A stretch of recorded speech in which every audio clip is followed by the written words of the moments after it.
estamos con Juan Ramón Rayo, director del Instituto Juan de Mariana, con la última conferencia de este año 2012, que, como decía, antes de que me interrumpiera Martina Klein, como se llame, novia de algún futbolista, supongo, o algo por el estilo, ¿no? Bueno, pues estamos, como digo, en la última conferencia, un año lleno de cambios. Como sabemos, ha entrado de director del Instituto Juan Ramón Rayo. Tenemos aquí además con nosotros hoy a Gabriel Calzada, que ha venido de visita ya, ¿no?, a España, porque como sabéis, supongo todos aquí y en vuestras casas, está en estos momentos como vicerrector de la Universidad Francisco Marroquín en Guatemala. Quería aclarar una cosa al respecto, y es que creo que hay gente que cree que te has ido de España porque más o poco menos que perseguido, no sé, por... Eso es lo que me han comentado a mí, y quería aclarar ahora que están... Yo me acabo de enterar de eso. Sí, ¿no? Que está la televisión y que está aquí un público nutrido, que él se ha ido simplemente porque... Bueno, eso en todo caso lo tenía que explicar, porque una buena oportunidad profesional y personal, no por otro motivo. Bueno, entonces vamos a pasar ya a Juan Ramón. Él nos va a hablar de los errores de la vieja economía, que es el título de un libro que ya sacó publicado, no sé, hace un año y que se ha reeditado recientemente, y nos va a dar las claves del mismo. Muchas gracias.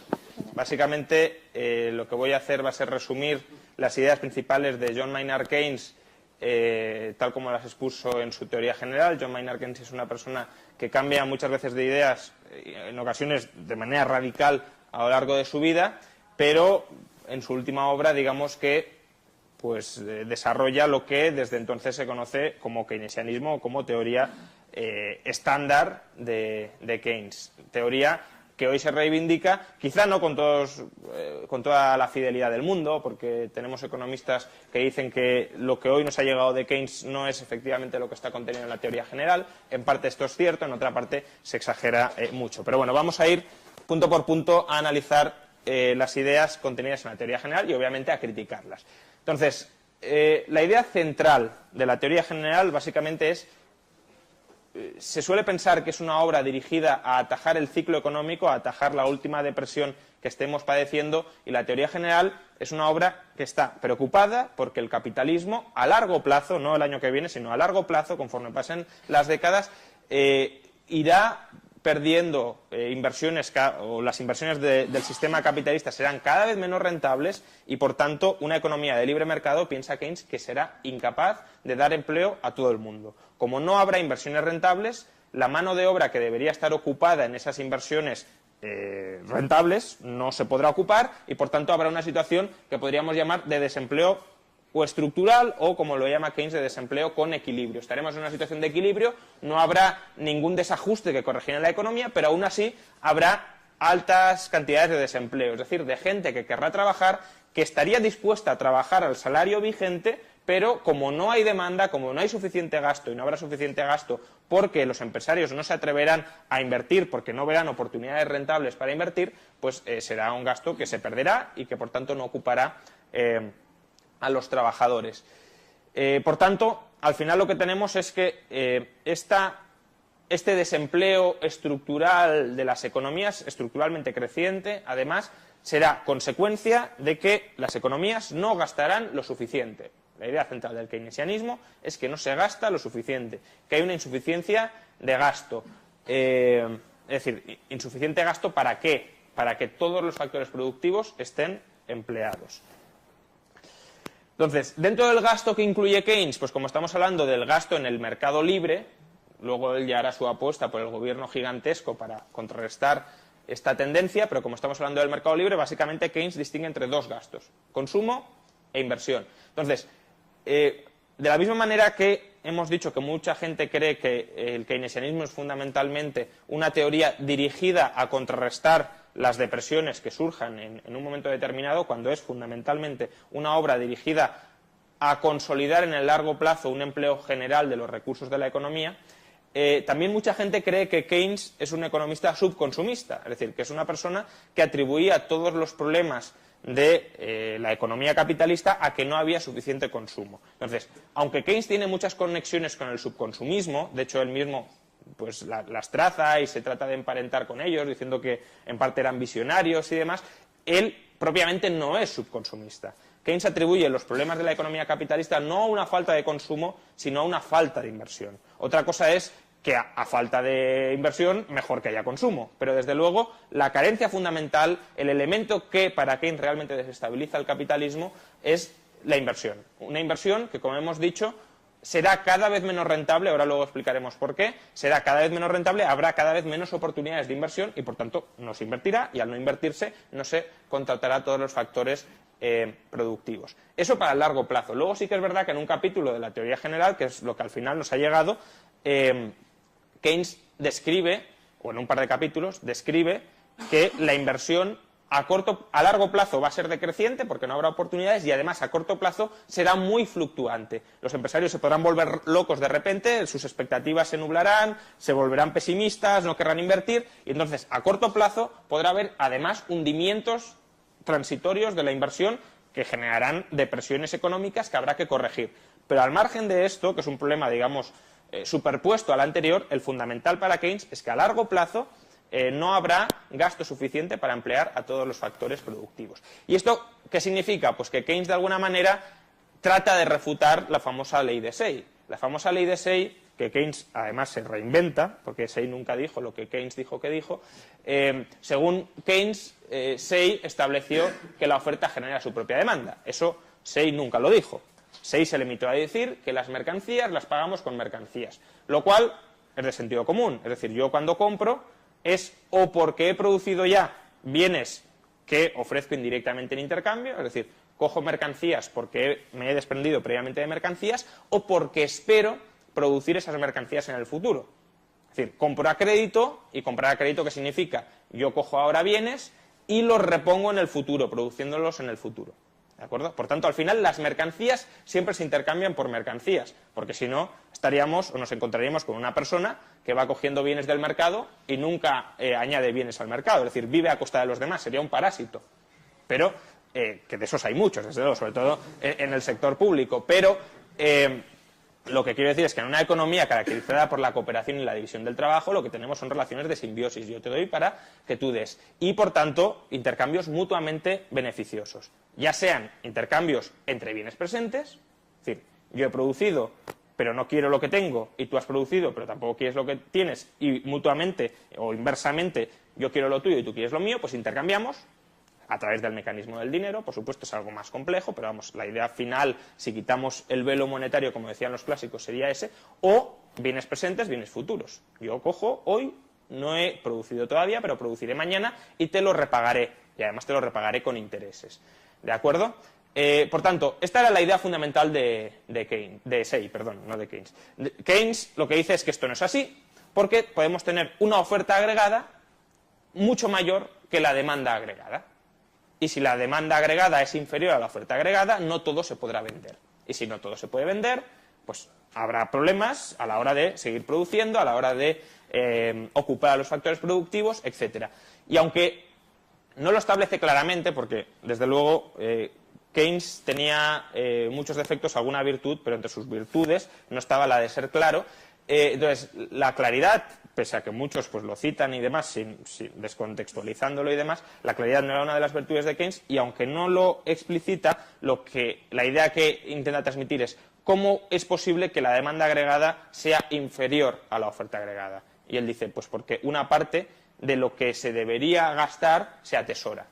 Y él entiende que el atesoramiento, el dinero que guardamos debajo del colchón, en el bolsillo, etcétera, detrae demanda. Y que, por tanto, no es una inversión y que, por tanto, resta demanda agregada que puede ser inferior a la oferta. Y si la demanda agregada es inferior a la oferta, ¿qué sucederá? Que la oferta se contraerá en cantidad y en modos de producirla, es decir, en ocupación de recursos, para ajustarse a esa menor demanda.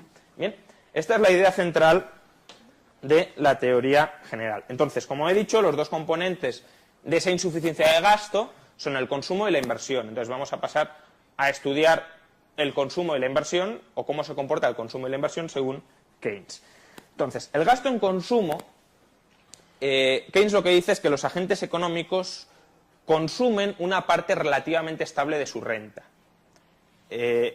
es la propensión a consumir. Es un término que acuña Keynes, que luego se ha hecho muy famoso, y dice, pues la propensión a consumir es relativamente estable, pero decreciente. La propensión marginal a consumir, la adicional, cada vez es más pequeña, es decir, consumimos un porcentaje cada vez menor de nuestra renta conforme esta renta se incrementa. Entonces, al final lo que está diciendo es que los más ricos, las sociedades más ricas, tenderán a consumir un porcentaje menor de su renta, lo cual en sí mismo no tiene por qué ser descabellado, cuidado. Pero claro, la implicación que él extrae de esto es que si nos fijamos, si el gasto total tiene dos componentes, consumo e inversión, y cada vez el consumo sobre el total va representando un porcentaje más pequeño, eso significa que para Keynes la inversión tiene que ir representando un componente mayor. Si queremos estabilizar el gasto y uno de esos componentes, el consumo, cada vez se vuelve relativamente más pequeño, el otro tendrá que volverse relativamente más grande. Entonces, el problema para Keynes es que mientras el gasto en consumo, las decisiones de consumir están vinculadas al nivel de renta, aunque decrecientemente, pero están vinculadas, la inversión no. La inversión se determina por otros factores que luego estudiaremos y, por tanto, si necesitamos, imaginad, 10.000 de inversión para que la renta se mantenga y para que se ocupen todos los recursos y los empresarios, por lo que sea, no saben en qué invertir, se vuelven locos y reducen su inversión y al final lo que tenemos son 1.000 de inversión, pues habrá una diferencia de 9.000, que será un menor gasto que destruirá producción. Es decir, la oferta no se llegará a vaciar para atender todo el gasto agregado por la insuficiencia de inversión.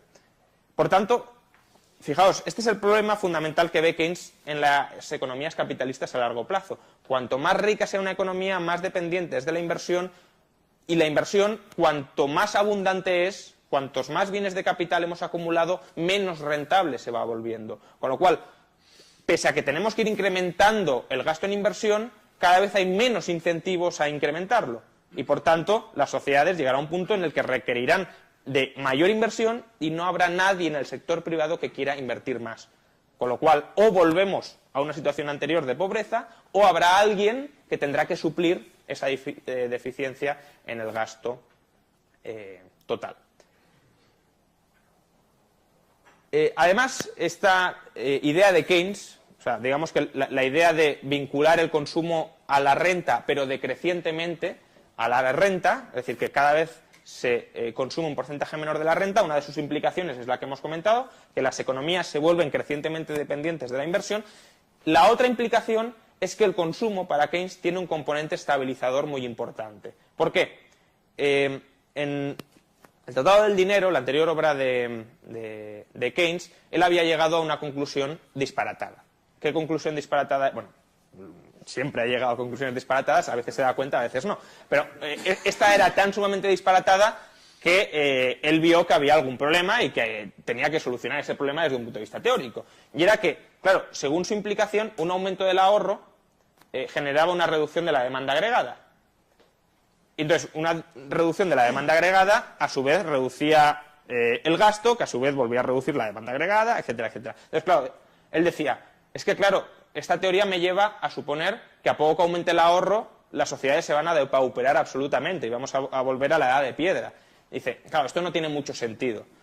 Entonces, en la teoría general, lo que descubre es lo que él llamó su ley psicológica fundamental, que deriva de la evolución de la propensión marginal a consumir. Entonces, él lo que dice es, si cuanto más ricos somos, menos consumimos en porcentaje, cuanto menos ricos somos, más consumimos en porcentaje. Con lo cual, si, digamos, llega un punto en el que la demanda agregada es insuficiente para mantener un nivel de renta, eso hará que la renta se reduzca. Y al reducirse la renta, el porcentaje de esa renta que consumiremos y que por tanto será estable, será mayor. Por tanto, reduciendo la renta, no es que llegaremos a cero, sino que llegaremos, según Keynes, a un nivel estable, porque todo el gasto será gasto al final en consumo. ¿De acuerdo? Por tanto, estas dos implicaciones de la idea de la propensión marginal a consumir decreciente con el nivel de renta. Por un lado, la economía se vuelve cada vez más dependiente del gasto en inversión que además se va a determinar por circunstancias no vinculadas al nivel de renta y que todo lo cual pues dificulta la cuestión, como luego veremos, y luego el consumo de alguna manera acude al rescate, a la estabilización de la economía, gracias a que conforme más nos empobrecemos o más nos desenriquecemos, mayor porcentaje de la renta consumimos. Vale. Y luego, otra implicación muy importante que se extrae de la teoría del ahorro, de la descripción del ahorro que efectúa Keynes, es que la economía clásica, hasta la fecha, y por economía clásica voy a entender lo mismo que entendía Keynes, es decir, todos los que estaban antes de mí, da igual que fuera Adam Smith o que fuera su maestro Marshall, ¿bien? Entonces, la economía clásica, donde también se metía a los austríacos y demás, lo que sostenía al final era que si queríamos invertir más, había que ahorrar más, y por tanto había que reducir el gasto en consumo. Esto, claro, a Keynes le chocaba. ¿Le chocaba por qué? Porque si él lo que quería era promover un mayor gasto total, más consumo y más inversión, descubrir disyuntivas a la hora de incrementar ese gasto total, que si para invertir más tengo que consumir menos, pues le llamaba mucho la atención. Y era algo que desde luego él no quería asumir y que además, ahora lo veremos, por su descripción de lo que era ahorro, pues no encajaban las piezas, digamos. Entonces, lo que viene a decir Keynes es que una economía que todavía no ha alcanzado el pleno empleo de los recursos, es decir, la economía que él está estudiando y la economía que él cree que es el estado natural de un capitalismo avanzado, ahí se puede incrementar la inversión sin aumentar el ahorro. Es decir, las sociedades pueden gastar más, pueden invertir más, sin que haya alguien que esté ahorrando más para financiar esa mayor inversión. Entonces, ¿cómo es posible? Bueno, la intuición, obviamente, desde un punto de vista productivo, es que si hay gente desocupada, pues se la puede poner a hacer cosas y no hace falta que alguien nos dé financiación ni nada. De alguna manera, ellos se pueden autofinanciar porque están dispuestos a trabajar y no están trabajando. Y luego, desde un punto de vista ya más financiero, lo que dice Keynes es, cuando introducimos inversión en la economía, cuando introducimos gasto como inversión en la economía, eso se va difundiendo o esparciendo por la economía como rentas.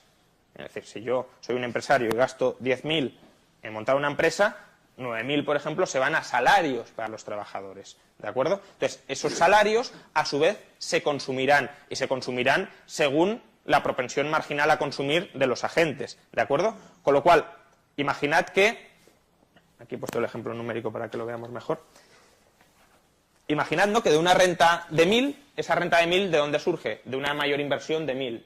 ¿Bien? Alguien invierte 1.000, pues de esa renta de 1.000 que reciben los agentes, que reciben otros agentes, se consume, por ejemplo, el 90%, que vendría a ser la propensión marginal a consumir. Con lo cual, se consumen 900, pero se ahorran 100. Lo que no se consume, se ahorra. Entonces, esas 900 las reciben otros individuos, que a su vez consumen según la propensión marginal a consumir. Por tanto, esos otros individuos gastarán en consumo el 90% de las 900 recibidas, ¿bien? 810, pero ahorrarán 90, ¿bien? A su vez, las 810 que se gastan en consumo, recordad que el ahorro para Keynes es no gasto, ¿bien? Por tanto, eso se pierde. Lo único que continúa circulando por la economía es el gasto en consumo. Bueno, las 810 llegan a un tercer individuo que las volverá a gastar en un 90%, etcétera. Bueno, si seguimos esta progresión, llegamos que una inversión inicial de 1.000 se convierte en una renta adicional de 10.000 en toda la economía, de los cuales 9.000 son consumo y 1.000 son ahorro. Por tanto, la mayor inversión de 1.000 se autofinancia a través del ahorro adicional que genera con los 1.000. ¿De acuerdo? Al final, contablemente, esto es así. Es decir, hay mucha gente que, por ejemplo, ahora en la economía española dice, no, si la economía española ahorraba mucho.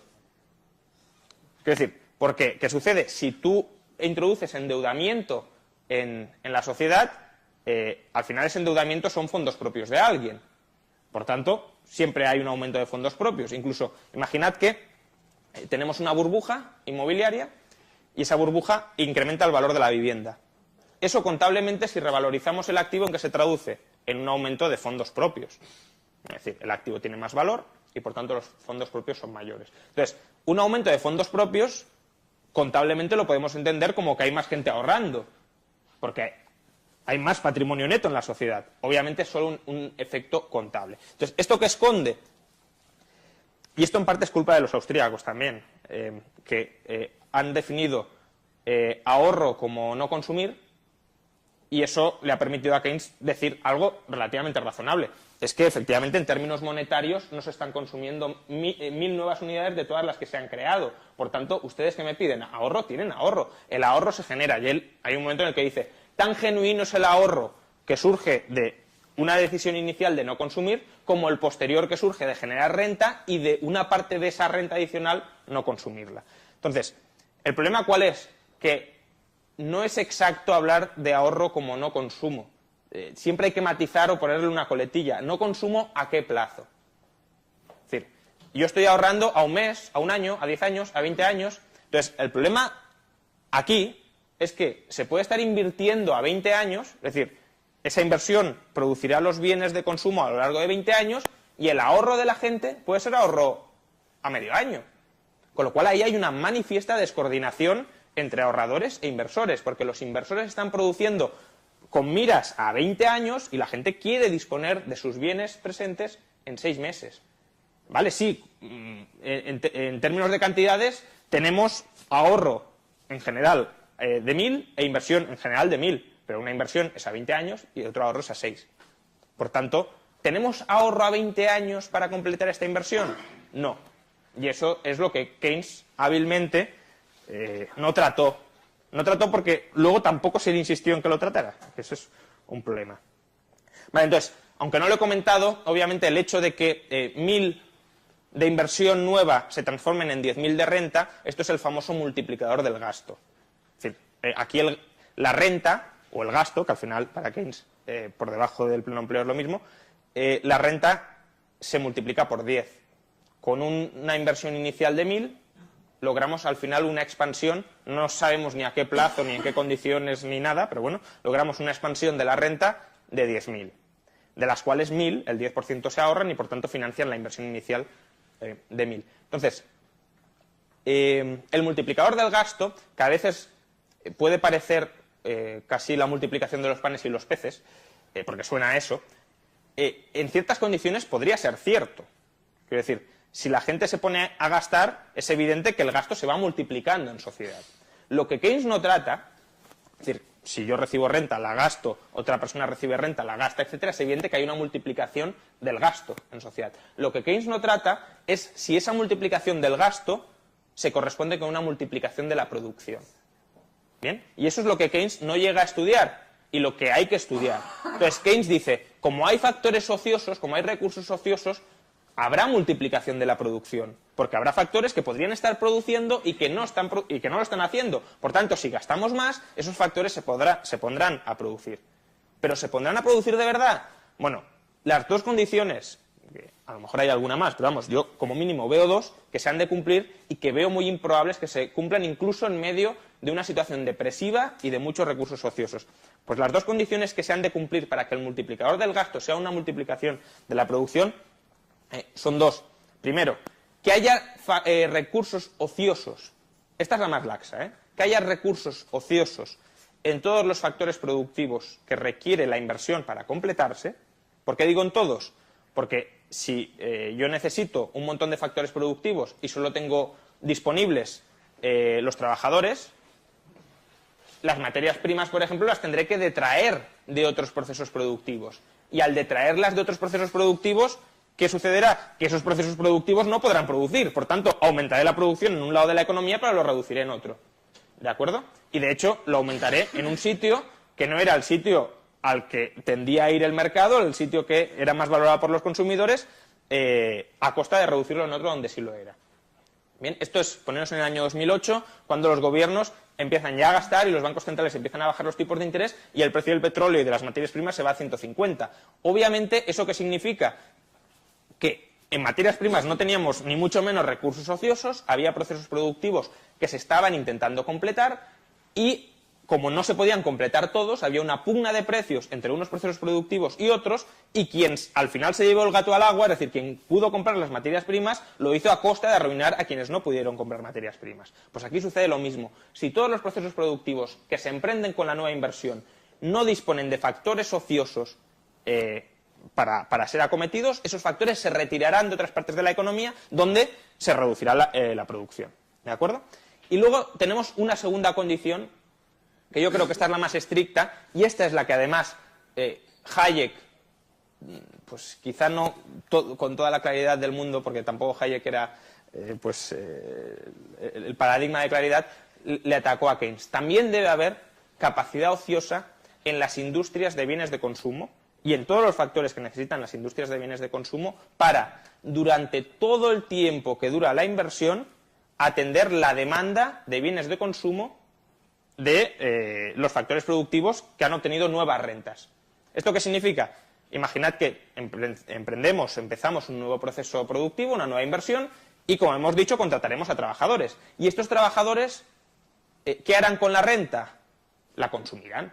Una parte importante la consumirán. Entonces, las industrias de bienes de consumo pueden atender sin aumentar precios, sin aumentar costes, etcétera, pueden atender esa adicional demanda de bienes de consumo durante todo el periodo de tiempo que dura la inversión. ¿Por qué digo durante todo el periodo de tiempo que dura la inversión? Porque cuando la inversión se complete, eso ya se traducirá en bienes de consumo. Es decir, se completa una inversión cuando al final llegan los bienes de consumo que tenía que producir a los consumidores. Entonces, si consiguiéramos que la inversión se completara, digamos que la inversión se autofinanciaría. Pero como la inversión tarda tiempo en completarse y los trabajadores u otros factores productivos quieren consumir mientras esa inversión se está completando, deberá haber capacidad ociosa en las industrias de bienes de consumo para atender esa nueva demanda de los trabajadores. Si no la hay, y no la va a haber en todos los bienes de consumo ni en todos los factores productivos que utilizan los bienes de consumo, ¿qué sucederá? Que habrá una pugna de precios por los bienes de consumo, habrá un alza de los bienes de consumo, de los precios de los bienes de consumo, y eso ¿qué significará? Una mayor rentabilidad y una creciente rentabilidad de las industrias de bienes de consumo sobre las de bienes de inversión. Con lo cual hemos empezado a invertir en una parte de la economía y posteriormente habrá que trasladar los factores a otra parte de la economía, porque la inversión en esa parte de la economía genera una mayor rentabilidad de las industrias de bienes de consumo. Esto es lo que Hayek llamó el efecto Ricardo, al final. ¿Bien? Entonces, el efecto Ricardo, ¿qué es? Que a menos que tengamos, porque si este aumento de la inversión se financiara con ahorro, ¿eso qué significaría? Que hay un tipo que renuncia a consumir bienes de las industrias de consumo para que los trabajadores que no están ahorrando puedan consumir esos bienes de consumo. ¿Otra opción cuál sería? Que aunque no haya nadie que esté renunciando a consumir, los trabajadores, si renuncien a consumir, ahorren y financien su propia inversión, que vendría a ser una cooperativa al final. Entonces, en ese caso también se podría completar la inversión. Pero fijaos que en todos estos casos tenemos aumento de la inversión durante un periodo de tiempo, aumento del ahorro durante un periodo de tiempo. Si no, el aumento del gasto en inversión termina refluyendo en las industrias de consumo, aumentando la rentabilidad de las industrias de consumo y, por tanto, distorsionando el tipo de estructura productiva que tenemos. Esto, por cierto, lo dijo Hayek y ahora que estoy estudiando un poco más en profundidad Minsky, que es sucesor en teoría de Keynes, también lo dice. Dice exactamente esto, que primero hay una afluencia de gasto a las industrias de inversión y posteriormente eso genera una rentabilidad mayor de las industrias de consumo que desestabiliza la economía. Lo que pasa es que Minsky no traza las consecuencias de todo esto, Hayek sí lo hizo. ¿De acuerdo? Vale, entonces, esto es el gasto en consumo. Las implicaciones del gasto en consumo. Recordad, la inversión, o sea, tal como Keynes describe el gasto en consumo, las economías se vuelven crecientemente dependientes de la inversión, el consumo aparece como un elemento estabilizador ante reducciones de la renta agregada y además el gasto en inversión se puede autofinanciar siempre que haya recursos ociosos. Bien, lo que pasa es que recursos ociosos de todo. Keynes, uno de los defectos que tiene es que habla de recursos ociosos como si fuesen todos homogéneos, todo lo mismo, y por tanto, con que haya trabajadores en paro, ya hay recursos ociosos en todo. No. Bien. Entonces, el otro componente, que es el fundamental, porque es el que desestabiliza, digamos, la economía para Keynes, es el gasto en inversión. Entonces, el gasto en inversión para Keynes depende de dos variables, de la rentabilidad esperada de la inversión y del coste del capital de esa inversión. Ahora explicaré un poquito lo del coste del capital y qué lógica tiene, porque tiene lógica. Bien, entonces, lo que Keynes dice es algo también de sentido común. Si la rentabilidad de la inversión es mayor al coste del capital, se invierte. Si es menor, no se invierte. ¿De acuerdo? Entonces, él lo que dice es, a corto plazo, la eficiencia del capital, la rentabilidad, para entendernos, será potencialmente muy volátil. porque como depende de expectativas y por tanto estamos ante una incertidumbre potencialmente muy grande, la rentabilidad del capital puede variar muy bruscamente.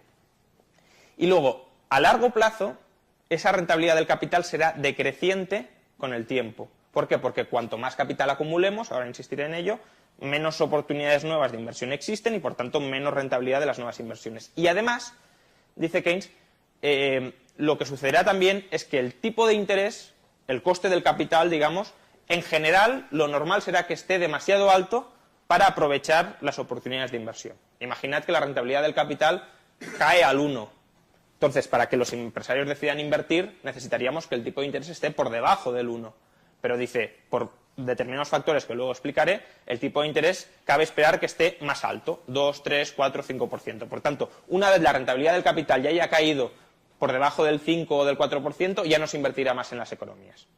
Porque la gente no le será rentable invertir. Vale.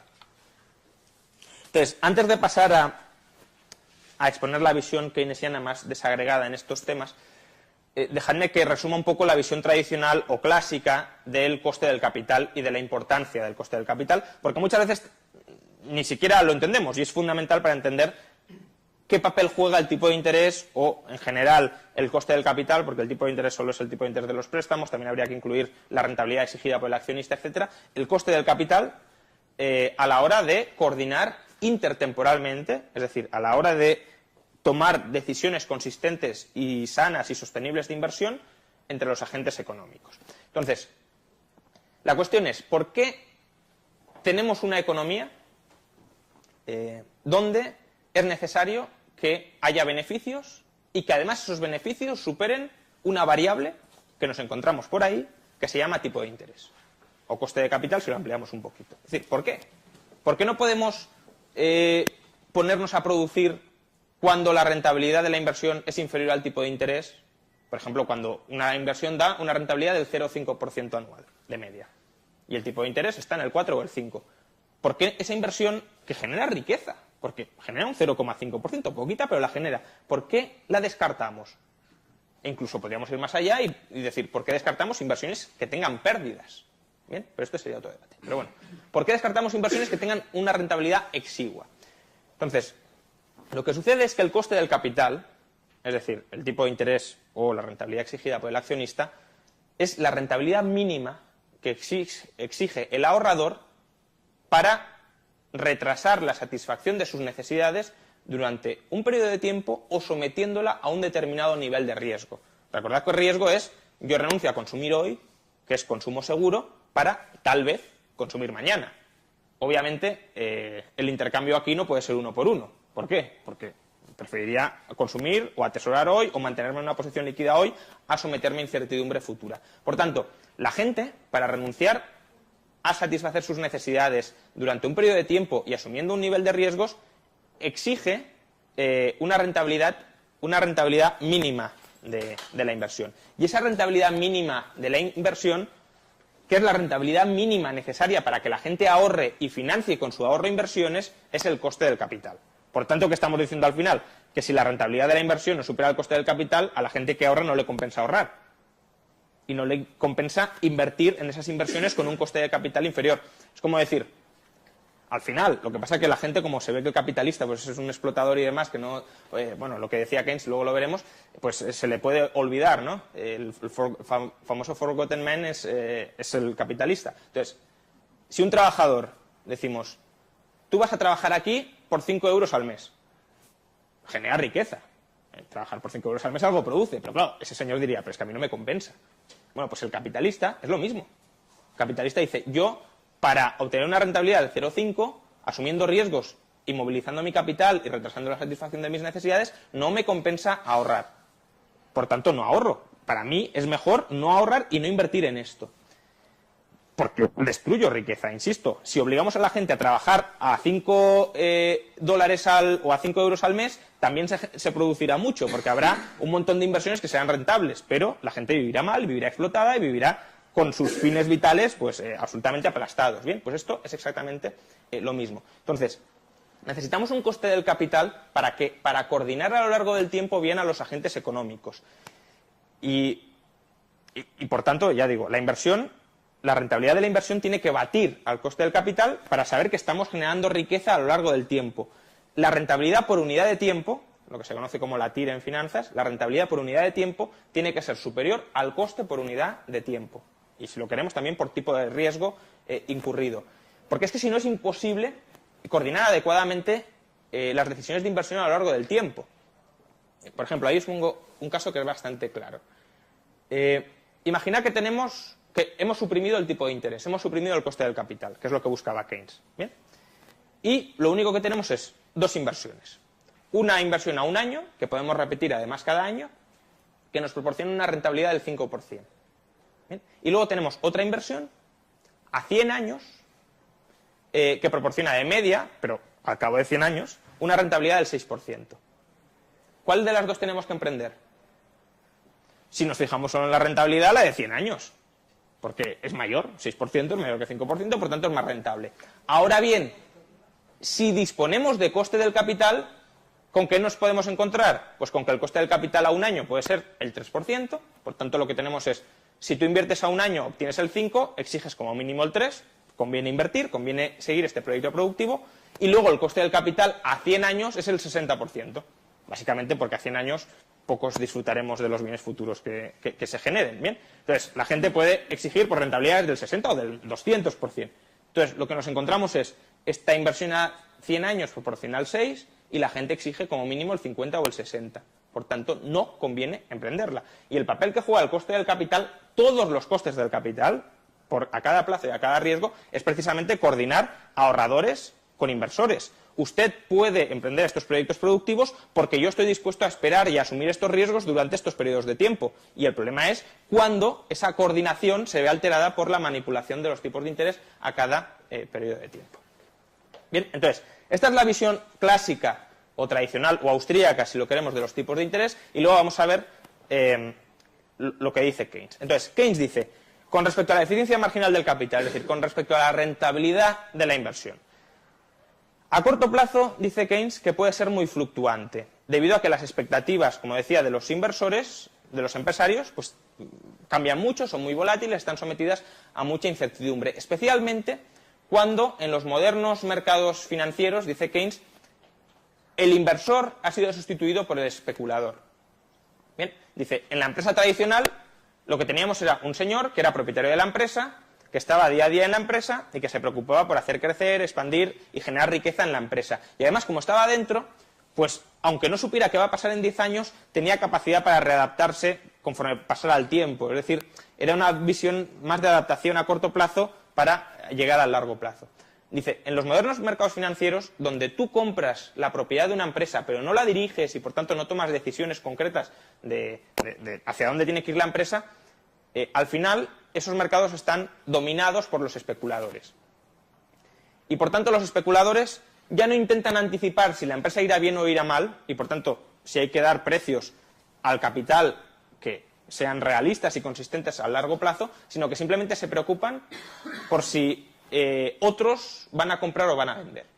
Y a su vez otros especuladores se preocupan si este señor va a comprar o a vender. Por tanto, dice Keynes, al final lo que tenemos aquí es una incertidumbre radical. ¿Radical por qué? Porque no se sostienen nada.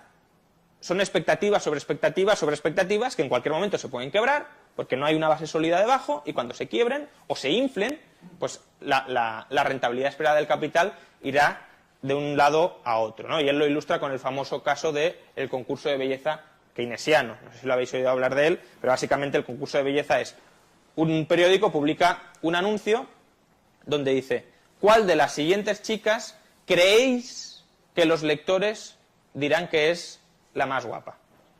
¿Bien? Entonces, claro, aquí la votación no es cuál es objetivamente la más guapa. Por ejemplo, si nos definieran las variables de belleza, etcétera, se podría pues adivinar o saber cuál se adapta mejor a ellas. Sino, ¿cuál crees que los votantes van a decir que es la más guapa? Y aquí ya entra el comportamiento estratégico, porque ya no es solo que tengas que anticipar lo que los votantes crean que van a decir que es la más guapa, sino que como tu voto influye, vas a tener que anticipar lo que otros están anticipando que otros van a decir.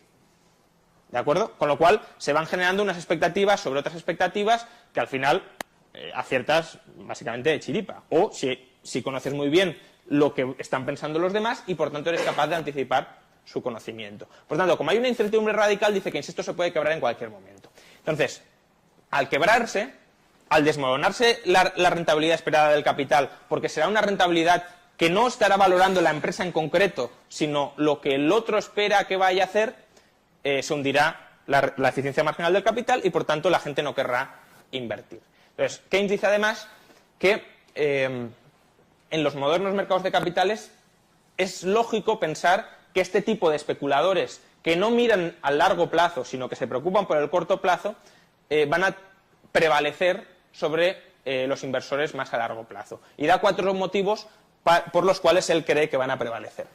El primero es que dice que la especulación a corto es menos costosa y menos arriesgada que la inversión a largo plazo. Bueno, esto ya de entrada es falso. ¿Bien? Bueno, todo es falso, pero esto ya en un primer momento es falso. ¿Por qué? La especulación a corto está sometida a comisiones continuas.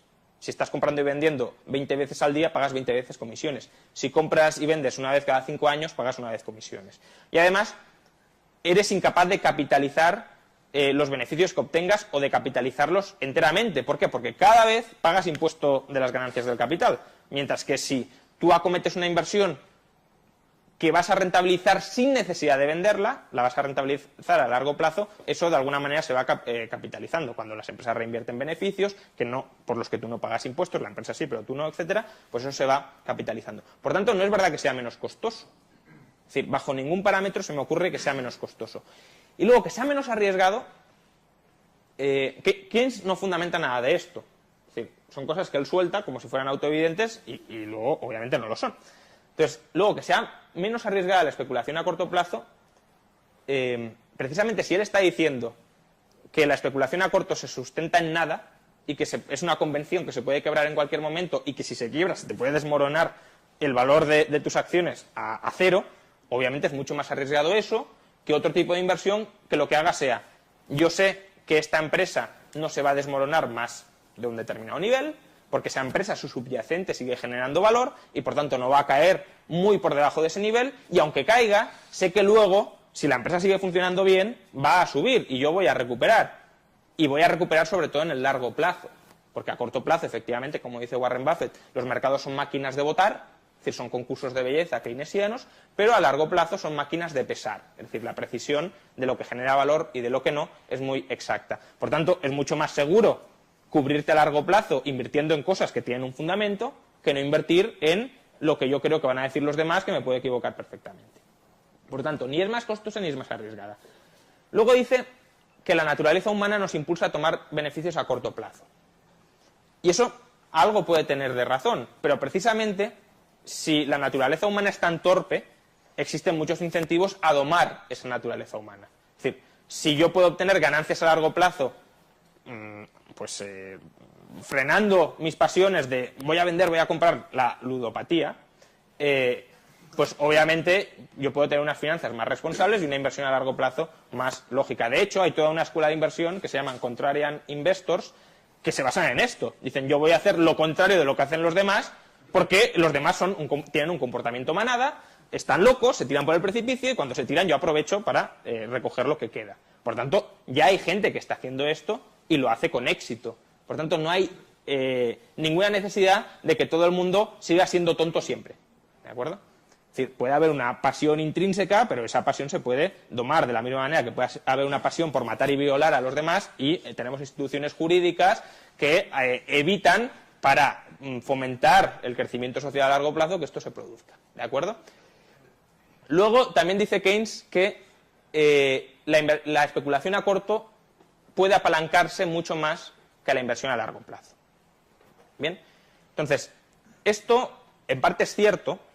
Quienes hayáis invertido en bolsa, uno de los problemas claros que existen, o que podemos existir a la hora de comprar a crédito, es que al comprar a crédito el banco te exige un margen de seguridad, es decir, que tú la diferencia entre el valor que te están financiando y el valor que tiene la acción lo cubras, y que si además ese valor cae, tú aportes la diferencia. ¿Para qué? Para minimizarle las pérdidas al banco. Entonces, el inversor a largo plazo, si se puede ver sometido a fluctuaciones muy grandes de su valor, puede tener que liquidar la inversión porque no puede hacer nuevas aportaciones al banco para cubrir la diferencia. Y en ese sentido sí que es verdad que es mucho más complicado endeudarse a largo plazo. ¿Por qué? Porque en el largo plazo van a fluctuar más los valores y, por tanto, seguro que encuentras alguna situación en la que, o casi seguro, en la que te puedas encontrar pillado y, por tanto, en la que tengas que liquidar tu participación incluso a precios que tú sabes que son muy baratos, incluso con pérdidas, pero no la puedes mantener porque la has comprado a crédito. Entonces, en cambio, el especulador a corto, bueno, si lo que hace es acometer operaciones a muy corto plazo donde la variación de precios no tiene por qué ser muy grande, es decir, intenta aprovechar spreads muy pequeños, pues ahí las posibilidades de tener que liquidar, aunque son muy grandes y muchas veces se producen, no tienen por qué darse tanto. Lo que pasa es que Keynes se olvida de, bueno, en un caso se olvida, en el otro no lo llegó a conocer, pero se olvida de dos instrumentos que existen precisamente para que el inversor a largo se pueda apalancar y se pueda apalancar con relativa tranquilidad. Uno son las opciones, que esto debería conocerlo porque en su época ya existían. Es decir, yo compro el derecho a comprar acciones a un precio determinado, que es al final, lo podríamos ver, pero bueno, da igual, es una manera de apalancarse. Yo no compro la acción, compro un derivado, es decir, compro el derecho a comprar y lo ejerceré de manera apalancada, sí, o, bueno, no lo llegaré a ejercer, ¿no? Al final me quedaré con la diferencia y demás, pero vamos, lo ejercería de manera apalancada en cuanto se cumpla mi previsión adecuada. Y hay opciones, algunas son a corto plazo, pero otras como los warrants pueden ser a 5 años. Por tanto, sí hay un margen para apalancarse. Pero es que además hay otro instrumento que se demoniza mucho y que precisamente es la manera en la que los inversores a largo plazo tienen capacidad para endeudarse mucho, que son las recompras apalancadas de acciones. Es decir, yo compro una empresa y pago la deuda que he contraído con los beneficios que me proporciona esta empresa. Hubo una ola de recompras apalancadas de acciones muy potente en los años 80, es decir, imagínate una empresa que está muy mal gestionada, que no genera valor y que hay que liquidar, en un sentido económico, a la dirección. ¿Bien? Entonces, ¿uno qué puede hacer? Pues se puede endeudar, respalda la deuda que emite con los activos de esa empresa y va luego amortizando esa deuda con los beneficios que genera la empresa. Esto, aparte de tener beneficios fiscales, ¿de acuerdo? Porque tú te puedes deducir los gastos financieros, lo que permite era tomar el control de las empresas, liquidar a la dirección y generar valor de nuevo en la empresa. Es decir, era una manera de tomar el control y de generar valor a largo plazo. Bueno, pues esto también permite apalancarse a largo plazo. Y luego ya el último motivo, que es a mí el que me parece más ridículo de Keynes, es que dice que se critica con mucha más dureza la inversión a largo plazo que la especulación a corto, cuando hoy, desde luego, si hay alguna figura demonizada en nuestras sociedades es el especulador. Y, de hecho, si nos ponemos a pensar en gente, digamos, admirada, con reconocimiento social, que haya tenido éxito a la hora de invertir sostenidamente en bolsa, siempre encontramos nombres de inversores a largo plazo. Warren Buffett, Seth Klarman, Bruce Berkowitz, etcétera. Paco García Paramés, ¿no? por citar uno nacional. Entonces, que sea más criticado el especulador a corto, cuando es normalmente el que se ve que desestabiliza la sociedad, el que palma más dinero, el que además se endeuda más, etcétera, desde luego no lo termino de ver. Bueno, eso en cuanto al comportamiento de la eficiencia marginal a corto plazo. Fijaos que, siendo falsas las 4 hipótesis, el hecho de que Keynes asuma que en el mercado va a prevalecer un tipo de especulador a corto frente al inversor a largo, es una hipótesis absolutamente arbitraria. No digo que no vaya a haber muchos especuladores. Digo que al final la voz cantante la puede llevar perfectamente el inversor a largo plazo. Y de hecho la lleva el inversor a largo plazo. Es decir, value investors, o al menos inversores fundamentales, y luego sobre todo control investors. Es decir, gente que compra la empresa y que rehace la empresa cuando la encuentra muy barata. Entonces, esos son al final los que te determinan el valor del capital, no a corto plazo, pero sí a medio y a largo plazo, y los que dirigen las empresas. ¿De acuerdo? Entonces, insisto, la inestabilidad fortísima en las expectativas a corto plazo, fruto de la especulación, de tener que anticipar no el rumbo futuro de la empresa, sino lo que va a hacer el vecino, eso que prevalezca en el mercado y que sea lo que determine los precios de los activos, por los 4 motivos que da Keynes, no tienen por qué, vamos, son los 4 falsos, por tanto no tienen por qué darse. Y luego a largo plazo, dice Keynes que conforme acumulemos más bienes de capital, la rentabilidad adicional de cada bien de capital será cada vez menor. Por tanto, a largo plazo, las sociedades más capitalistas y más ricas verán cómo su tasa de rentabilidad o su eficiencia marginal del capital irá decreciendo y, por tanto, habrá menos oportunidades de inversión. Entonces, esto, digamos, el paralelismo es muy claro. Quienes conozcáis la ley de la utilidad marginal decreciente, pues es lo mismo, pero aplicado a la teoría del capital. Dice, los nuevos productos se valoran menos que los anteriores, por tanto, los nuevos son menos rentables. Pero en el caso del capital, esto es falso, y es falso por 2 motivos. Primero, la nueva inversión se puede dirigir no a crear nuevos bienes de capital que compitan con los existentes, sino a abaratar la producción de los bienes de capital ya existentes. Es decir, yo puedo invertir para reducir mi coste de producción de los bienes de capital que ya estoy utilizando. Y al reducir el coste de producción, lo que estoy haciendo es permitiendo una mayor producción de otros bienes en otras partes de la economía. Ese es el concepto al final de coste de oportunidad. Y luego, y sobre todo, el gran problema es pensar que el capital, o los bienes de capital, mejor dicho, compiten todos entre sí. Entonces, desde Adam Smith hemos hablado mucho de la división del trabajo, pero se ha hablado muy poco de la división del capital. Entonces, de la misma manera que el trabajo se divide y se coopera, el capital se divide, o los bienes de capital dividen sus funciones y cooperan.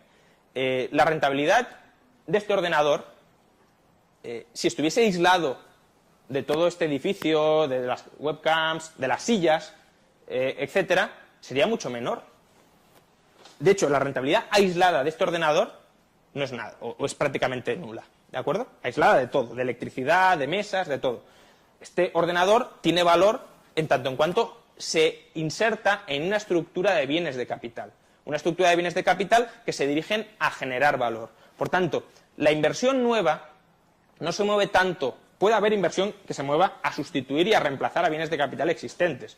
Pues Apple y Samsung se están peleando por a ver cuál es el móvil que triunfa. Pero la mayor parte de la inversión no se dirige a reemplazar bienes de capital que ya existen, sino a generar y explotar las complementariedades entre los bienes de capital existentes. Es decir, a añadir nuevos bienes a la estructura que permitan generar más riqueza a lo anterior. Entonces, el hecho de que haya más bienes de capital lo que permite es que haya más oportunidades de inversión. ¿Vosotros dónde creéis que es más fácil hacerse rico invirtiendo y creando un negocio? ¿En Estados Unidos o en Zimbabue?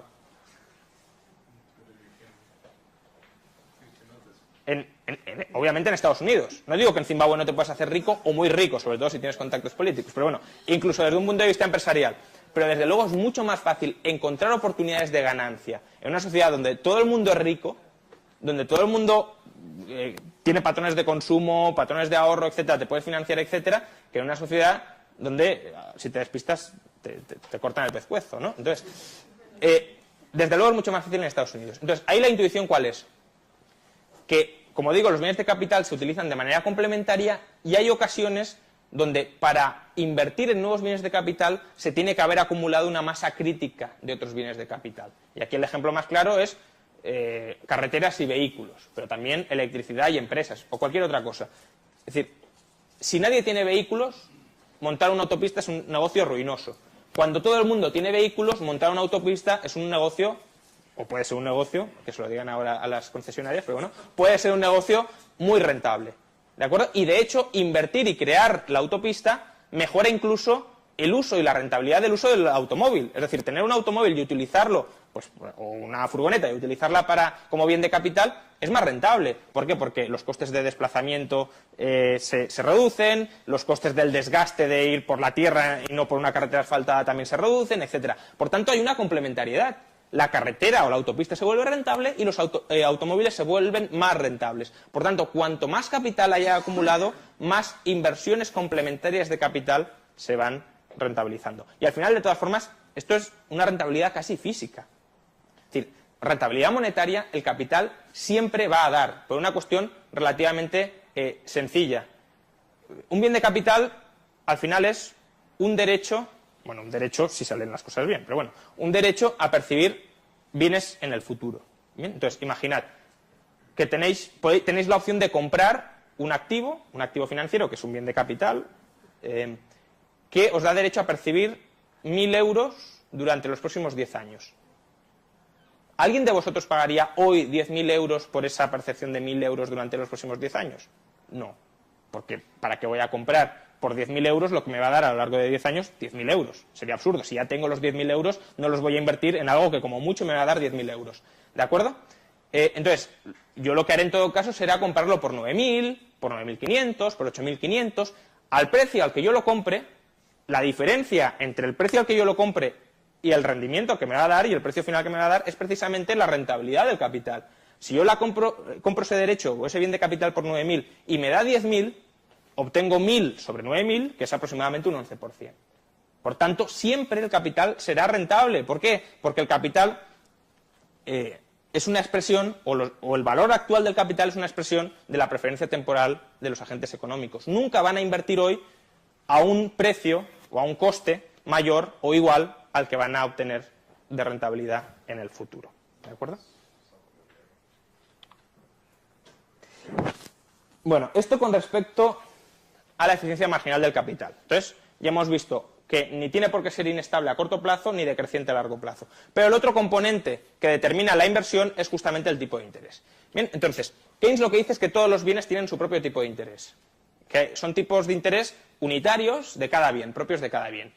Entonces, básicamente él lo que dice es que, aquí hay una confusión terminológica, incluso en el propio Keynes, enorme. Entonces, yo la mejor interpretación que he leído, que es la que os voy a transmitir de otros keynesianos que consideran que están traduciendo a su maestro, es que Keynes, cuando habla del tipo de interés, se refiere a la rentabilidad del capital. Entonces, lo que viene a decir es, cada bien, cada activo tiene su propia rentabilidad que viene al final determinada por la rentabilidad intertemporal, le resto el coste de almacenamiento y le sumo una propiedad que no es directamente observable, que es la prima de liquidez. Es decir, el valor de que ese activo se pueda realizar rápidamente a cambio de dinero sin pérdida. Entonces, con todo eso yo tengo la rentabilidad total, digamos, del activo. Entonces, los inversores, ¿qué hacen? Comparan las rentabilidades totales de los distintos activos y al final escogen aquellos con rentabilidad mayor. Bien, e invierten en aquellos que tienen una rentabilidad esperada más alta. ¿Qué pasa? Que cuando empiezan a invertir, la rentabilidad de esos activos va cayendo. Por lo que hemos dicho, que Keynes cree que cuanto más producimos de un activo, menos rentable es, y por tanto la rentabilidad, la eficiencia marginal del capital va cayendo. Pero, dice Keynes, hay un activo que no tiene una rentabilidad intertemporal por distinto precio de compra y de venta en el futuro, ni tiene costes de almacenamiento, y que por tanto todo su rendimiento total viene dado por su prima de liquidez, que es el dinero. Bien, entonces lo que dice Keynes es, si la gente empieza a invertir en bienes de capital productivos, llegará un momento en el que la rentabilidad de esos bienes de capital productivos caiga. Y caerá por debajo de la rentabilidad, si lo queréis implícita, del valor que le otorgamos a la liquidez del dinero. Entonces, cuando caiga por debajo de ese valor, imaginad que el valor de la liquidez para Keynes es el 5% y la rentabilidad de todos los otros activos en la economía ya es el 4%. En ese momento, lo que haría una economía de mercado para ocupar a todos los factores, que es invertir en producir dinero. ¿Por qué? Porque el dinero es lo más rentable, es el 5%. Pero dice, el dinero, por sus características, no se puede producir. Con lo cual, ¿qué sucederá? Que la gente empezará a comprar dinero, atesorará dinero, y al atesorar dinero, ¿qué pasará con el tipo de interés? Que se disparará. Con lo cual, todavía será menos rentable acometer otras inversiones. Con el problema añadido y fundamental de que, al comprar dinero o al atesorar dinero, eso no se traduce en producción de nada. Con lo cual, los factores productivos que deberían de alguna manera haber estado ocupados por ese poder adquisitivo, no encontrarán ocupación porque ese poder adquisitivo estará aparcado en dinero. ¿De acuerdo?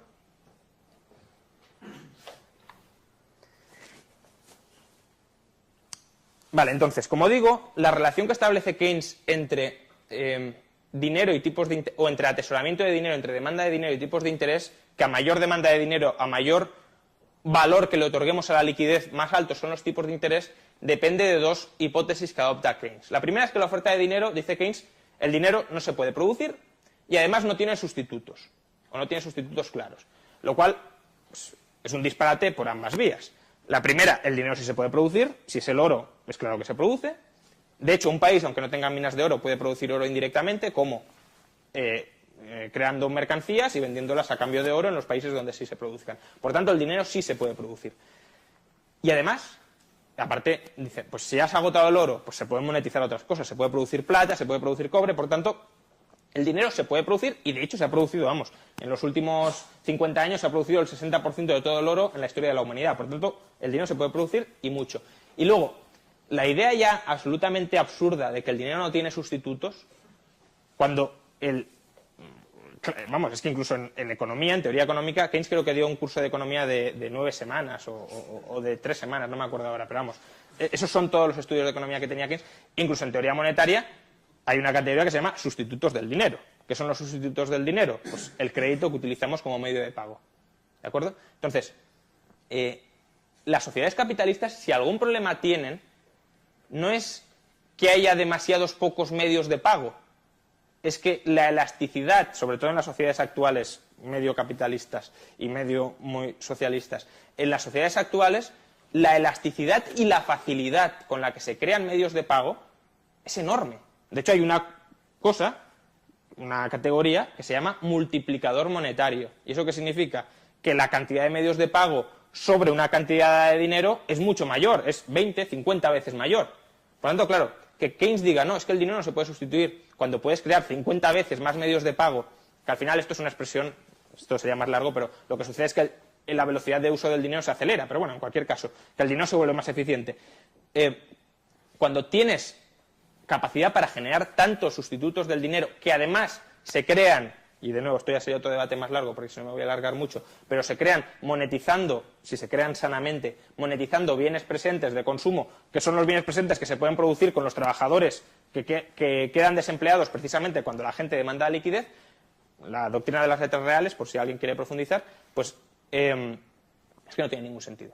¿Bien? Por tanto, el dinero no solo se puede producir, sino que además se pueden producir sustitutos del dinero en enormes cantidades. E insisto, si algún problema tendrán las economías capitalistas, no va a venir por demasiado poco dinero, sino por demasiado, o demasiado, no dinero, sino demasiados medios de pago. ¿De acuerdo?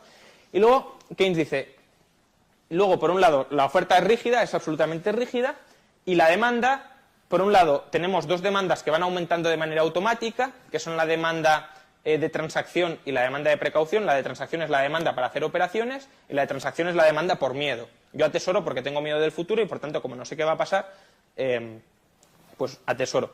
Yo que creo que la demanda más distorsionante es la demanda, en todo caso, por precaución, Keynes casualmente no le concede casi ninguna importancia. Dice que tanto la de transacción como la de precaución es un porcentaje de la renta. Entonces, cuanto más ricos somos, más dinero necesitamos para las transacciones, lo cual es falso porque existe la velocidad de circulación del dinero, es decir, el dinero se puede volver más eficiente y además más dinero atesoramos para hacer frente a las contingencias. Esto puede ser cierto, pero es un tratamiento absolutamente simplón de la demanda por precaución, porque la demanda por precaución depende sobre todo de la incertidumbre con respecto al futuro. ¿Bien? Y luego la demanda a la que más importancia le concede Keynes, que es la demanda especulativa, supongo que le concederá tanta importancia porque así, por un lado ya dice que los malos son los especuladores en la eficiencia marginal del capital y por el otro, en el tema del dinero, también dice que los malos son los especuladores. ¿Bien? Entonces, en la demanda especulativa, ¿qué dice Keynes? Dice, como cuando los tipos de interés están muy bajos, cada vez es más probable que los tipos de interés suban.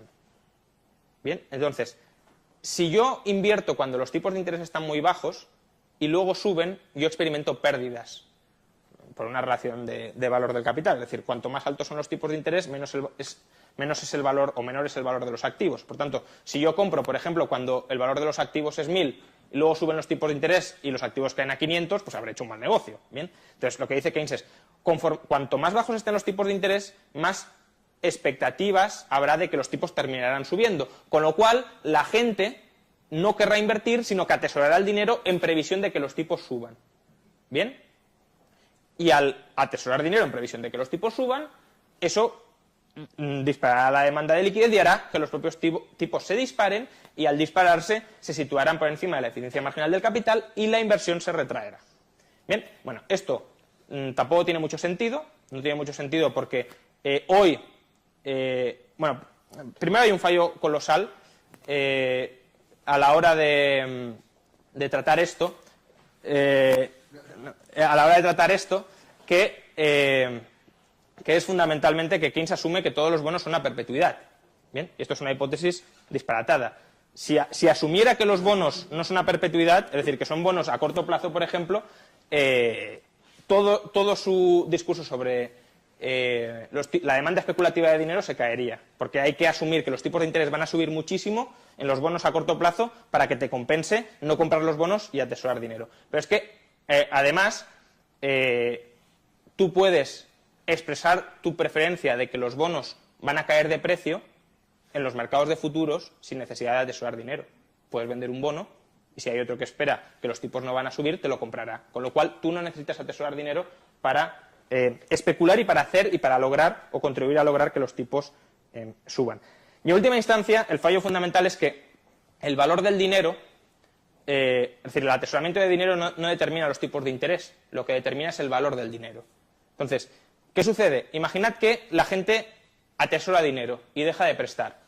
Eso a corto plazo puede que genere un aumento de los tipos de interés, pero también generará ¿por qué? Porque aumentan los tipos de interés, porque la oferta de dinero se reduce. Entonces, misma demanda igual oferta, mayores tipos de interés. Pero ¿qué sucede? También caen los precios de las cosas, con lo cual, para posteriormente acceder a la misma cantidad de bienes presentes, yo necesito demandar una menor cantidad de dinero, porque para comprar las mismas cosas necesito menos dinero. Por tanto, la demanda también caerá y volverá a la situación anterior a tipos de interés determinados no por la oferta y demanda de dinero, sino por la preferencia temporal y la aversión al riesgo. Bueno, no me voy a extender más.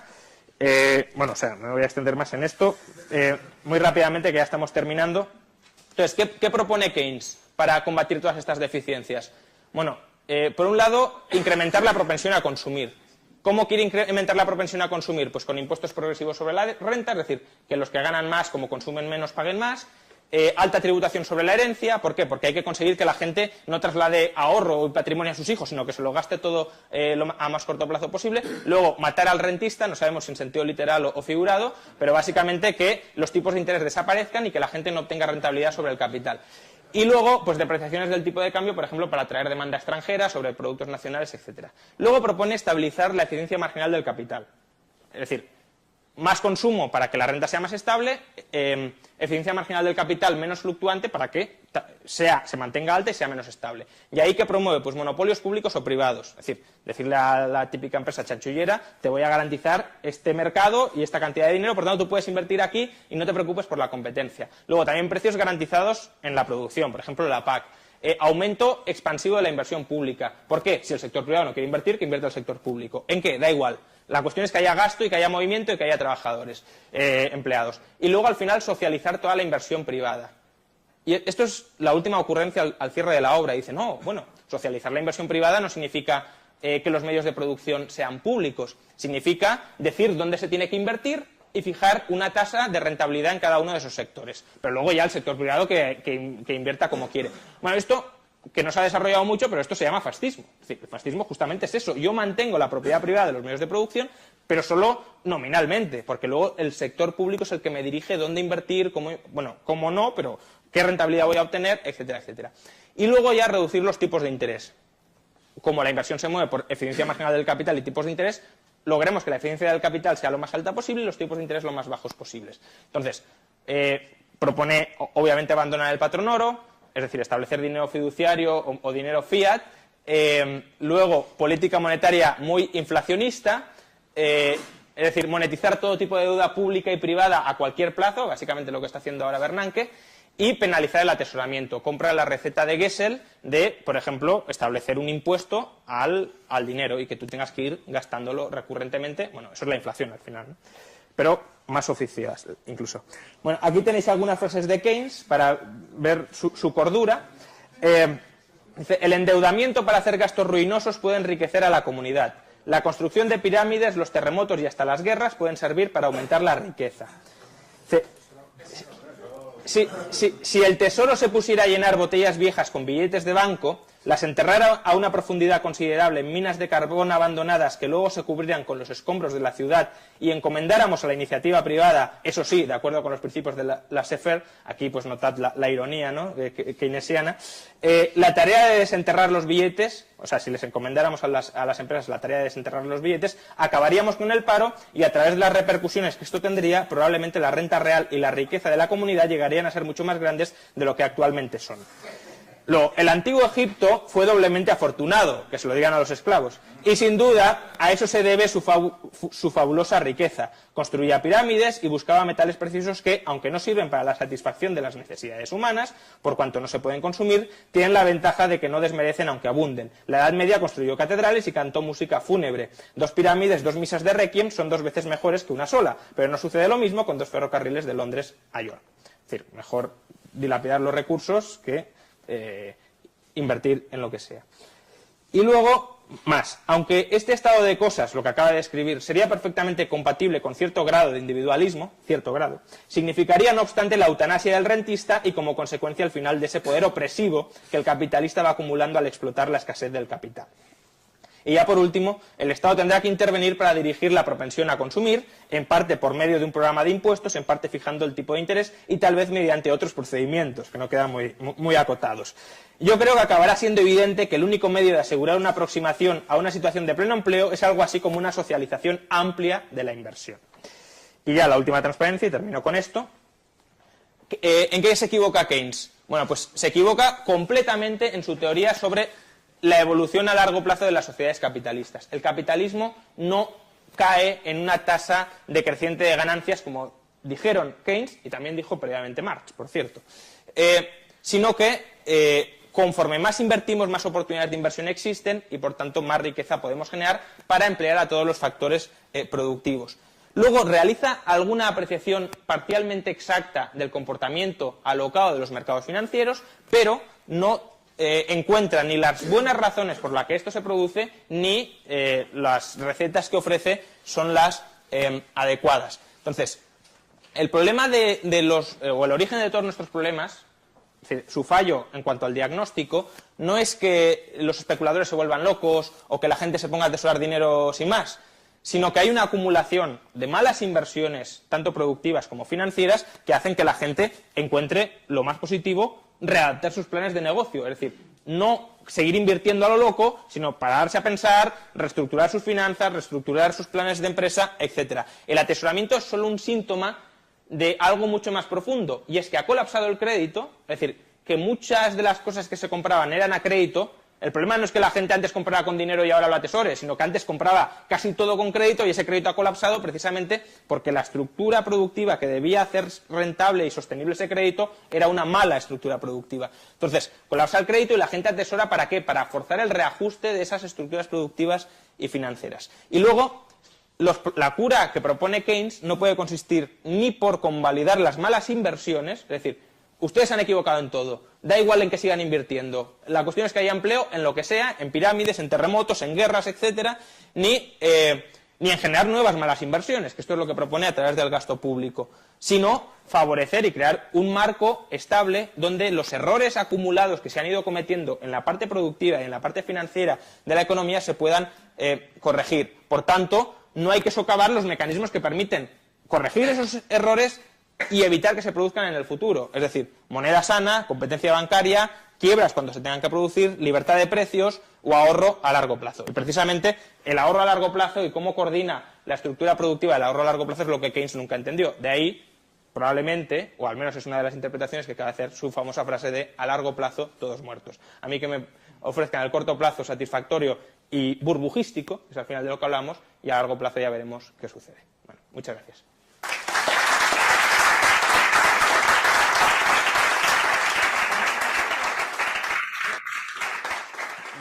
Teoría de precios, pero vamos, da igual.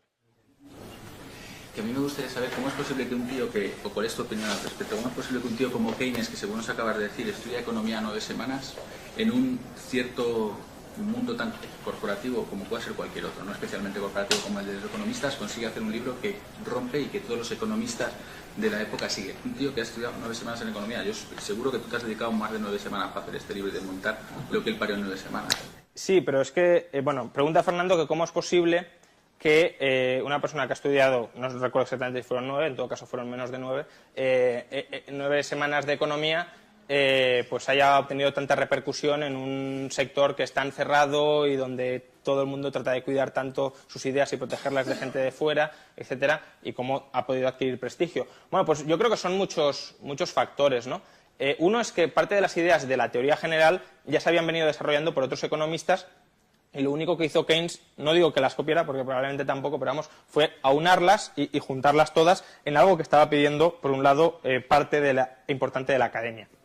Y luego, por otro, la economía estaba muy mal, es decir, Keynes nace en la... O sea, no él, sino su obra y sobre todo la teoría general nace en la Gran Depresión. Entonces, en la Gran Depresión, pues lo que contaba Keynes parecía verosímil, pues no había gasto, hace falta gasto, no había endeudamiento, hace falta bajar tipos de interés para seguir estimulando, lo mismo exactamente que hay ahora. Es decir, ahora aunque nadie se ha leído a Keynes, o casi nadie se ha leído a Keynes, y todo el mundo es keynesiano. ¿Por qué? Porque digamos que existe una pulsión natural a decir que esos son los problemas y que por tanto hay que atajarlos de este modo. Y luego ya por último, porque a los políticos les venía muy bien, con lo cual compraron rápidamente ese discurso. De hecho ya lo venían aplicando antes, porque la teoría general se publica en el 36, Roosevelt gana en el 33 y ya lo viene aplicando desde entonces. Luego han dicho que lo aplicó mal, pero bueno, como en todo caso era lo mismo. Y de hecho ya Hoover, antes que Roosevelt, ya aplicaba también políticas keynesianas. Por tanto, digamos que Keynes lo que sucedió fue que era una persona que según Hayek era tremendamente seductora, es decir, incluso Hayek se dejó encandilar por Keynes porque, bueno, se expresaba muy bien, tenía mucho carisma, tenía un círculo de amistades muy granado por toda la sociedad londinense, estaba continuamente en la política, cabildeando, etcétera. Entonces, pues bueno, fue un lobista exitoso, un populista exitoso, como lo ha sabido en la política y como lo ha sabido luego en economía. Y luego, pues todas estas ideas enlatadas que ya venían incluso del mercantilismo, como Keynes les dio prestigio y como Keynes ganó prestigio, pues simplemente se han ido construyendo y desarrollando a partir de él como si fueran ciencia, pero hay errores claramente fundamentales y enormes en esta teoría, ¿no? Luego creo que había... Detrás creo que había dicho... ha dicho usted, Juan, que en Uganda habría más oportunidades... Bueno, Zimbabue, sí, bueno. Sí, bueno. Habría más oportunidades en Estados Unidos de beneficio pero según la tesis de von Mises, conforme más necesidades insatisfechas, ¿sabes? Pues más oportunidades de ganancia habría, porque hay más desequilibrio. Sí. Pregunta, Antonio, ¿no? Pregunta, que he dicho que hay más oportunidades de ganancia en Estados Unidos que en Zimbabue, cuando Mises dice que debería haberlas en Zimbabue. Bueno, obviamente no lo dice así, pero porque las necesidades insatisfechas son mucho mayores en Zimbabue que en Estados Unidos. Yo ahí creo que, bueno, hay varias cosas, ¿no? Primero que no es solo que haya necesidades insatisfechas, sino oportunidades de inversión. Si tú no tienes un marco de certidumbre, incluso infraestructuras y bienes complementarios de capital para ejecutar eso, tus costes pueden ser tan sumamente altos en relación con lo que puedes producir en otros países. Es decir, los mismos factores productivos desde Estados Unidos los trasladas a Zimbabue y son muchísimo menos productivos. Entonces, aunque se dirijan a oportunidades muy valiosas, también te has de preguntar, ¿y esas oportunidades valiosas en qué se traducen? Es decir, ¿qué te pueden ofrecer los de Zimbabue a cambio de lo que tú les des? Pues muy poco. Es precisamente cuando se va acumulando capital y ahorro en Zimbabue cuanto más te pueden ofrecer y cuando más te puedes lucrar con ello. Y luego está la idea de casi de Gosen, de que la utilidad va decreciendo conforme la satisfacción casi psíquica, y eso habría mucho de qué hablar, ¿no? McCloskey ha publicado recientemente un muy buen artículo de la economía de la felicidad. Bueno, ¿realmente las necesidades insatisfechas son menores en Estados Unidos que en Zimbabue? Hombre, desde un punto de vista fisiológico sí, desde luego, pero desde el punto de vista de la intensidad del deseo del consumidor, un pobre también, como no conoce nada más, ya se conforma con prácticamente lo que tiene, o con cambios marginales, pueden ser muy importantes, pero luego a lo mejor un tío de Estados Unidos, por no tener un iPad, también se muere, entonces, de ganas, con lo cual, realmente la intensidad de la necesidad es mayor. ¿Cómo lo mides? ¿Cómo lo comparas? ¿No? Entonces, obviamente, en un país pobre, donde haya mucha oportunidad de desarrollo, hay muchas oportunidades de inversión, pero no para vender al país pobre, sino para producir en el pobre y vender a los ricos, y eso es lo que genera también que ese país vaya acumulando capital y se vaya desarrollando y se pueda generar más capital en el futuro. ¿Más? Ángel. Sí, quería hacer referencia al libro que me parece que tú también hiciste una reseña sobre el de el capitalismo de las naciones, sí. En donde hay una parte, también yo que sé, hay una parte que me gustó mucho, que era cuando sale a colación von Bauer, el von Bauer, y comenta los diferentes tipos de bienes y cómo Keynes tenía un pesimismo, una idea de pesimismo hacia la economía de mercado y no entendía el concepto del tiempo que desarrolló von Bauer y sobre todo la diferenciación de los tipos de bienes y lo que es la estructura productiva de los diferentes tipos de bienes en función de si necesitan más tiempo, más periodo medio, más ahorro previo. Y me gustaría que explicases algo de eso porque me parece que es importante y Keynes no lo conocía. Pregunta Ángel, pues algo así o me pide que reflexiones sobre el concepto de tiempo en Keynes a la hora de entender el tiempo pues de maduración de las inversiones y por tanto de producción en el futuro. Bueno, yo creo que más o menos es un poco insistir en algunas de las cosas que ya he dicho, ¿no? Es decir, el capital al final y el coste del capital es una manera de coordinar a ahorradores e inversores. El ahorrador renuncia a consumir durante un tiempo, más que a consumir, que es en última instancia, a disponer de bienes económicos ahora para dejárselos a otro señor, es decir, de consumir más tarde o mucho más tarde, para que ese otro señor, ese otro inversor, disponga de esos bienes y tenga tiempo, que al final el capitalista lo que aporta es tiempo, fundamentalmente, para madurar esas inversiones. Por ejemplo, Amancio Ortega. Ahora el señor ya ni dirige Zara ni nada y es un simple capitalista, rentista, asqueroso, de los que Keynes quiere liquidar, que dices, ¿qué aporta? ¿Qué hace? ¿Por qué no se lo quitamos todo? Total, ¿para qué nos sirve Amancio Ortega si total ya lo ha hecho todo? Bueno, Amancio Ortega lo que está aportando es tiempo, fundamentalmente. ¿Por qué? Porque él podría ir mañana y decir, vamos a liquidar Inditex.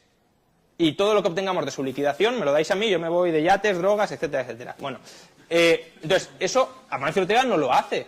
De hecho, quiere dejar Inditex, pues supongo, si no, es como Buffett que quiere que el gobierno lo quite todo a los herederos, quiere legarlo todo a sus sucesores. Por lo tanto, Amancio Ortega está aportando una enorme cantidad de tiempo para que, mientras tanto, él no exige que se consuma y que se produzcan bienes de consumo para sí, sino para que Zara siga creciendo, siga expandiendo, se siga internacionalizando, etcétera, etcétera. Por lo tanto, el concepto de capital y de tiempo dentro del capital es fundamental y eso, desde luego, Keynes no lo entendió. ¿Más? Creo que habrá tiempo para una o dos más, ¿eh? O sea que... Sí.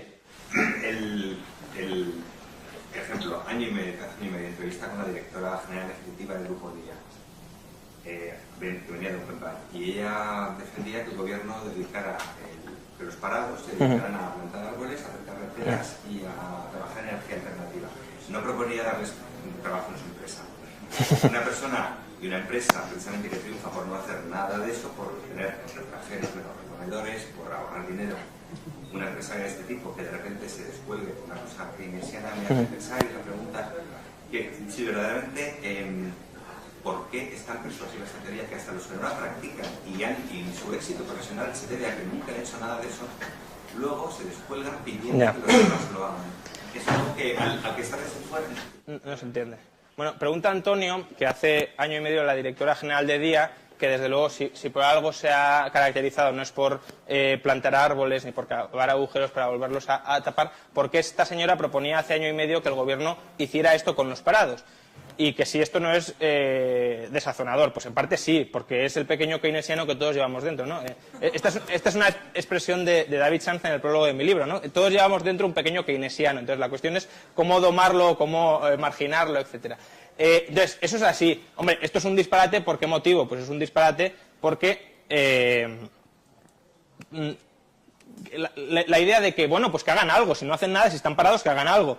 Están parados y ponerlos a trabajar tiene un coste. Tiene un coste primero en factores complementarios, pues para cavar y plantar árboles tienes que sacar la excavadora, etcétera, y esa excavadora no está en otras partes, etcétera, pero sobre todo tiene un coste en términos del poder adquisitivo que les das. Es decir, si están cobrando un sueldo, ese sueldo luego lo detraerán de bienes de consumo de la sociedad. Entonces, el valor que están generando cavando agujeros y volverlos a tapar es mayor que los bienes de consumo que están detrayendo.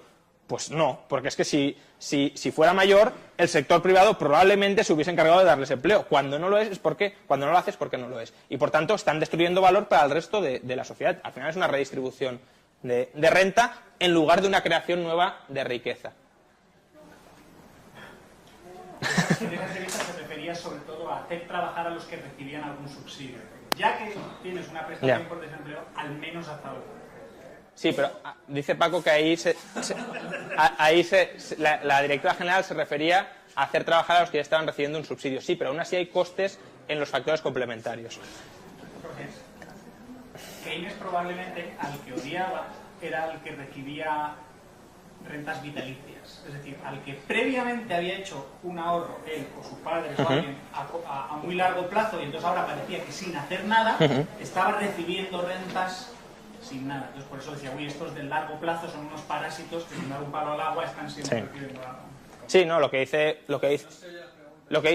dice Paco es que Keynes probablemente al que odiara sería el rentista vitalicio, es decir, aquel cuyos padres habían hecho una inversión a muy largo plazo y por tanto ahora no se veía qué estaba haciendo para recibir esa renta. Sí, pero es que lo que estaba haciendo era aportar tiempo, como hemos comentado. Bueno, tenemos que terminar aquí el turno de preguntas. Bueno, como ya hemos comentado, pues bueno, hoy vamos a terminar las jornadas, las conferencias anuales, bueno, de este año, las semanales de este año del Instituto Juan de Mariana, y bueno, simplemente antes de concluir y de desearos a todos los de aquí y a los que estáis en casa, que no nos olvidamos de vosotros, estáis ahí semana tras semana, 50 a 100 personas, a las que les agradecemos enormemente que nos sigan y que se traguen 2 horas o hora y media de conferencia, a veces aburridas, a veces no tanto. Bueno, vamos antes de celebrar el brindis, simplemente 2 anuncios. Volvemos el año próximo, en apenas unas semanas. El 12 de enero tenemos una conferencia de Pedro Sbarz. Por tanto, bienvenido. Ya será la segunda conferencia que dé en esta casa y estamos muy contentos de empezar el año con él. Y luego el 26, creo que es, el 26 de enero, tenemos a David Friedman, ¿de acuerdo? Esto es una pequeña sorpresa que algunos ya sabíais porque todo se termina filtrando. Si se filtran cosas de la realeza no se van a filtrar cosas de Juan de Mariana, pero que algunos otros no lo sabíais y por tanto os confirmamos ahora. El 26 tenemos a David Friedman. Ya especificaremos los términos de participación porque va a ser obviamente una sesión pues como lo que puede ser aquí, privada, porque no cabe mucha más gente, y por tanto, bueno, ya veremos tanto los temas, probablemente será un tema libre, lo tenemos que definir todavía, pero sí, lo que definimos es que tendremos a David Friedman y quienes quieran estar aquí, pues que se vayan preparando en el sprint que habrá para conseguir una plaza. Y bueno, sin más, pues aquí vamos a hacer el brindis y vamos a tomar pues algún pequeño aperitivo de celebración y a los de casa pues feliz año nuevo y feliz Navidad y nos vemos el año que viene.